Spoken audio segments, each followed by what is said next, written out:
copy and paste thing doesn't work, babe. Just be who you are. It's okay. It's okay to be African. We're cool. Hi, Pink ladies. My name is Anam, and welcome to the Pink Room. Let's talk about music today and every other day. Let's go.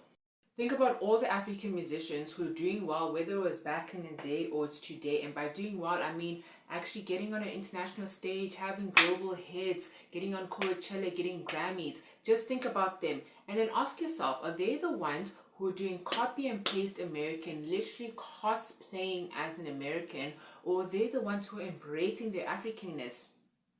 Exactly. I'm not saying you have to go full-blown Ladysmith Black Mambazo, even though out of all Africans, whether it be a group or an individual, they actually have the most Grammy wins. But I am saying a lot of the times with some of these copy and paste musicians, where we come from in South Africa, we call them rappers, or we call them skrz, where they have this like American accent that they claim that they got from watching TV, even though all of us watched American television growing up. And I remember when I was in primary school, none of us had American accents in primary school. How come all of a sudden, now that we're grown, these American accents are coming from where?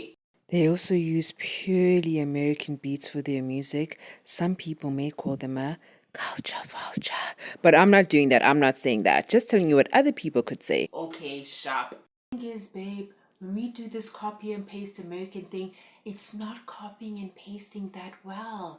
That's the issue. It's like giving somebody a glass and saying, oh, hey, this is some Coca-Cola. Then we take a sip and we're like, this is actually Pepsi. Like we can tell, but it's like, it's not. And then also now you're not only competing with African musicians, but you're also competing with the originators of Coca-Cola, with the people you're trying to copy right now. Back to the whole Pepsi Coke analogy. Some of you guys are giving us Pepsi under the guise of Coke, and we can tell that it's Pepsi. We can tell this is not Coca-Cola, but you're trying to make it Coca-Cola, but we see it's Pepsi, and that's why no one's buying it. However, if you make a cocktail, if you put a little bit of Coke, like, yeah, we can see the American influence, it's fine. But then you're also adding tequila, you're also adding lemon, you're also adding your own thing. Now you've made a Long Island iced tea, and it's tasty, and it's your own cocktail, and it's unique to you and your people, even though it's been influenced by the West, or in this case specifically by the States. And even in reverse, American artists also get influenced by Africans. For example, with Beyonce's Run the World. Who run the world, girls? Who run this mother? She was watching YouTube, and she saw these guys doing Bantula. And Bantula is a South African thing, like proper South African. But the guys doing the dance moves are from Mozambique. But Mozambique is one of our neighboring countries. So, it's all family. It's all same. She flew those guys out to the States to teach her how to do these dance moves. The beat was inspired by South African beats. However, Beyonce wasn't doing copy and paste. She wasn't cosplaying. She was inspired by South African sound. Yes, she was inspired by South African dance moves, but she didn't seem like a South African. She was still an American girl. She was still Beyonce. We weren't hearing an African. We're still hearing an American woman. Like, you can make a cocktail. And like, did you know that when Miriam Makeba first moved to America, she was singing in American songs like in English. She was wearing like normal Western dresses, and like, she wasn't getting the attention. Her songs weren't on the radio. She wasn't that girl.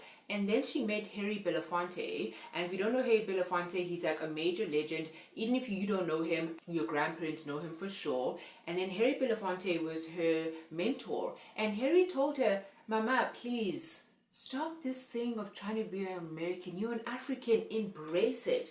So then she started singing African songs. She also started wearing African attire. And guess what? Boom! Her career blew up. She became the first African to be on the billboards and the first African to be a Grammy Award winner. And essentially, she was that girl. She was a global superstar in the 60s as an African, and no other African had done that before. 2 + 2 = sometimes it's better to just be who you are, babe. When we think about today, all the African artists who are doing well today, and by doing well, I mean like they have hits all over the world that people all over the world are listening to. You either embrace some of the Western elements of things, like if you think about Lost.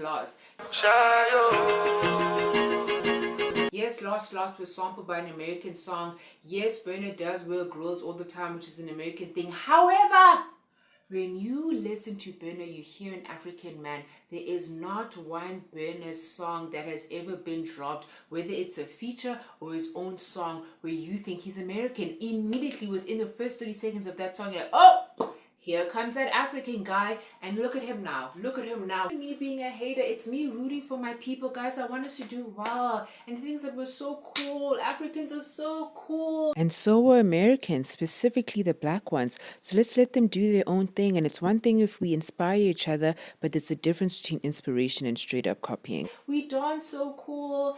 We have we have our own things going on, and it's great for the world to see it. And the gag is when we embrace our own things, that's when the world loves it. And before you say, oh, we don't need Western validation, not about Western validation, it's about international success that most musicians want, right? Example, I moved to America recently, like 2 weeks ago, and then I always thought that I knew American celebrities, da da da da da. Since moving here, I realized that I don't know a lot of American celebrities. There's a lot of American celebrities who are only famous in America. Are you really going to sit here and tell me that they don't want a Beyonce type of success or Taylor Swift type of success or Drake type of success? I'm pretty sure that they do. And never mind even in America.